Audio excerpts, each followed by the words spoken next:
శరత్ చంద్ర చెయ్యి పట్టుకొని భూమి చాలా బాధపడిపోతూ ఉంటుంది. నాన్న ప్లీజ్ నాన్న, లేవండి నాన్న, నన్ను చూడండి నాన్న, నాన్న ప్లీజ్ నాన్న, మీరు ఇలా ఉండటం చూడలేకపోతున్నాను నాన్న, నేనే చేయడం ఏంటి నాన్న, అసలు ఏ తండ్రినైనా కన్న బిడ్డ చంపాలని చూస్తుందా? ఈ సమాజం ఏంటి నాన్న అర్థం కావట్లేదు. మీరే నా నాన్న అని అందరికీ చెప్పినా కూడా ఎవరు కూడా నమ్మట్లేదు నాన్న. నీకు నాకు డిఎన్ఏ టెస్ట్ చేయించాలని అంటున్నారు నాన్న. ఆ తర్వాత అయినా డిఎన్ఏ టెస్ట్లో తేలుతుంది కదా నాన్న అని ఈ విధంగా భూమి బాధపడిపోతూ ఉంటుంది.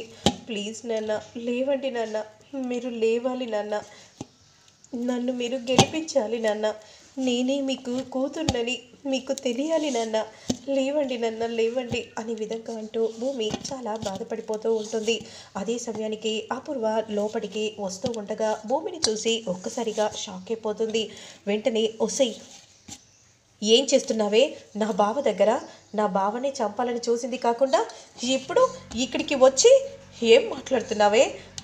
కొన ప్రాణాలు కూడా పైకి పోవాలని చూస్తున్నావా అని కోపంగా అంటూ ఉంటుంది.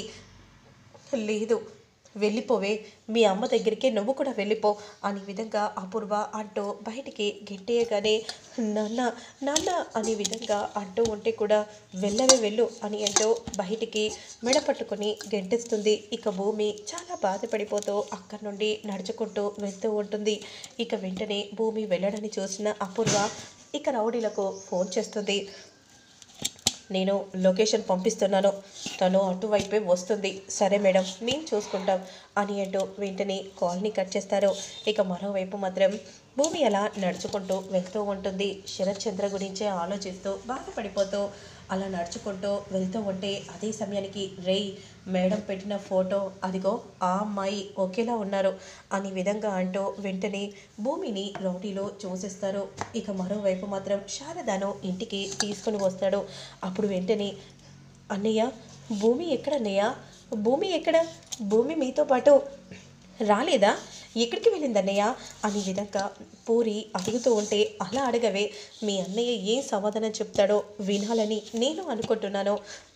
తనిప్పుడు మన భూమి కాదమ్మా, ఇక ఇంకెప్పుడు కూడా భూమి గురించి ఈ ఇంట్లో ప్రస్తావించకపోవటమే మంచిది అని గగన్ చెప్పగానే ఒక్కసారిగా పూరి షాక్ అయిపోతుంది. ఏంటన్నయ్య ఎందుకలా మాట్లాడుతున్నావు అని అంటూ ఉంటే, ఎందుకంటే ఆ భూమి శరత్ చంద్ర కూతురు కాబట్టి అనే విధంగా అనగానే పూరి ఒక్కసారిగా షాక్ అయిపోతుంది. అసలు నువ్వు ఏమంటున్నావన్నయ్య, నాకేం అర్థం కావట్లేదు. అవును, భూమి ఆ శరత్ చంద్ర కూతురు అనే విధంగా చెప్పగానే ఇక పూరి షాకింగ్గా చూస్తూ ఉంటుంది. అయినా ఏంట్రా, ఎందుకురా, ఎందుకు ఇలా చేస్తున్నావు? ఆ రోజు మనం రోడ్డు మీద పడ్డప్పుడు మీ చెల్లికైనా నువ్వు నేను ఉన్నామని అనుకున్నాను, కానీ ఇప్పుడు ఆ భూమికి ఎవరున్నారా? నడి రోడ్డున వదిలిపెట్టి వచ్చావు, చెప్పరా ఎందుకు ఇలా చేసావు? అసలు నీ మనసు ఏమైపోయింది? ప్రేమించానని అన్నావు కదరా, మరి ఆ ప్రేమించిన మనసు ఎటుపోయిందిరా అని అంటూ ఉంటే, అమ్మ నువ్వెంత ఇష్టపడుతున్నావో అంతకంటే 100 రెట్లు భూమిని ఎక్కువే ఇష్టపడ్డానమ్మా. మరి ఎందుకురా ఆ ఇష్టం ఎందుకు ద్వేషంగా మారిపోయింది? ఎందుకంటే ఇప్పుడు భూమి శరత్ చంద్ర కూతురు కాబట్టి అనే విధంగా చెప్పగానే ఇక అలా కోపంగా అంటూ ఉంటుంది. శరత్ చంద్ర కూతురు అయితే నువ్వు వదిలేస్తావా? తను చేసిన పాపం ఏంట్రా? ఆ శోభాచంద్ర కడుపులో పుట్టడం తను చేసిన తప్ప? చెప్పురా. అయితే నీ చెల్లి కూడా వాళ్ళ కడుపులో పుడితే నువ్వు కూడా ఇలాగే అంటావా? అమ్మా, వాళ్లకు మనకు పడదు, ఇంకా ఆర్గ్యుమెంట్స్ వద్దు. ఇక నేనే భూమిని వద్దనుకుంటున్నాను కాబట్టి ఈ ఇంట్లో భూమి గురించి ప్రస్తావించకపోవటమే మంచిది అని ఈ విధంగా అనగానే ఇక కోపంగా శారద ఇలా అంటూ ఉంటుంది.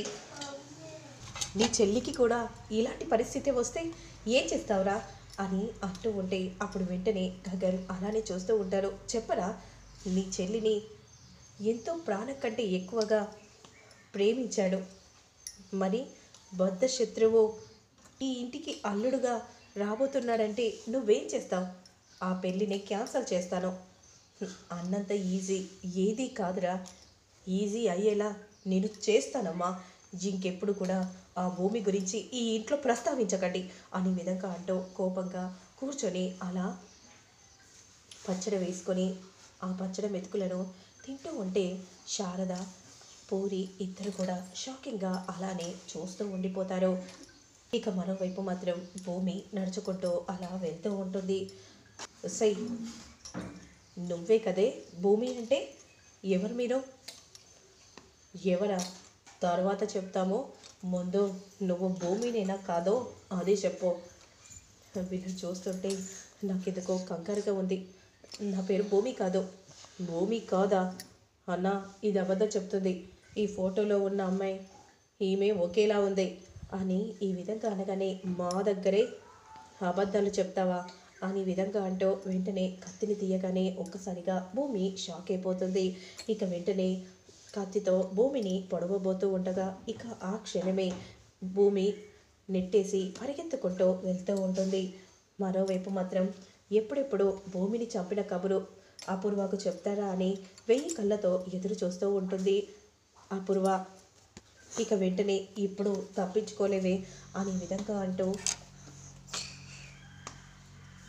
కత్తిని తీసి భూమిని పొడవబోతూ ఉంటారు. అప్పుడు వెంటనే భూమి, ప్లీజ్ అన్న, మా నాన్నకు నేనే కన్న కూతున్నన్న విషయం మా నాన్నకు తెలియాలన్నా, ప్లీజ్ అన్న, ప్లీజ్ అన్న, నన్ను వదిలేసేయండి అన్న అనే విధంగా అంటూ వెంటనే ప్రాధేయపడిపోతూ ఉంటుంది. ఇంకా ఏం ఆలోచిస్తున్నారా? త్వరగా దాన్ని చంపేసేయండి అనే విధంగా అనగానే వెంటనే ఇక రౌడీ మాత్రం కత్తితో పొడవబోతూ ఉండగా ఇక అప్పుడే గగన్ వచ్చి గట్టిగా పట్టుకుంటాడు. ఇక అపూర్వ దూరం నుండి చూసి ఒక్కసారిగా షాక్ అయిపోతుంది. వీడేంటి ఇలా ఎంట్రీ ఇచ్చాడు అని అనుకుంటూ షాకింగ్గా చూస్తూ ఉండిపోతుంది. ఇక రౌడీలను చితక్కొడుతూ ఉంటాడు. అప్పుడు వెంటనే భూమి చాలా సంతోషంగా చూస్తూ ఉంటుంది. ఈయనైనా నన్ను అర్థం చేసుకున్నారు అనే విధంగా అనుకుంటూ చూస్తూ రౌడీలను చితక్కొడుతూ ఉంటే ఇక రౌడీలు అక్కడి నుండి పరిగెత్తుకుంటూ వెళ్ళిపోతూ ఉంటారు. ఇక అప్పుడే గగన్ భూమితో ఇలా అంటూ ఉంటాడు. నా మనసుకు ఎందుకో అనిపించింది, అందుకే వచ్చి కాపాడాను. మరే ఉద్దేశం లేదు. నీ మనసులో కూడా ఎలాంటి ఉద్దేశం పెట్టుకోకు. అమ్మ నిన్ను రమ్మంటుంది, ఇంటికి పద. రేపు ఎలాగో కోర్టుకి వెళ్తావు కదా, ఆడపిల్లవు, అర్ధరాత్రి ఎక్కడ ఉంటావు? నీ ప్లేస్లో ఏ అమ్మాయి ఉన్నా నేను అలాగే చేసేవాడిని, పద అనే విధంగా అంటూ వెంటనే భూమిని తీసుకుని అక్కడి నుండి వెళ్ళిపోతూ ఉంటే ఇక అపూర్వ ఒక్కసారిగా షాక్ అయిపోతుంది. భూమిని కాపాడేశాడు కదా, DNA టెస్ట్లో నిజంగానే ఆయన కన్న కూతురని తేలితే ఇక అంతే సంగతి. ఏం చేయాలి, దీన్ని అడ్డు తొలగించుకుందామంటే ఇలా జరిగిందేంటి అని మనసులో అపూర్వ చాలా కంగారు పడిపోతూ ఉంటుంది. మరోవైపు ఇదంతా ఎవరు చేశారో తెలుసా? నువ్వు ఆ ఇంటిని నమ్ముతున్నావు కదా, ఆ అపూర్వనే నిన్ను చంపించాలని చేసింది నాకు తెలుసు అని అనగానే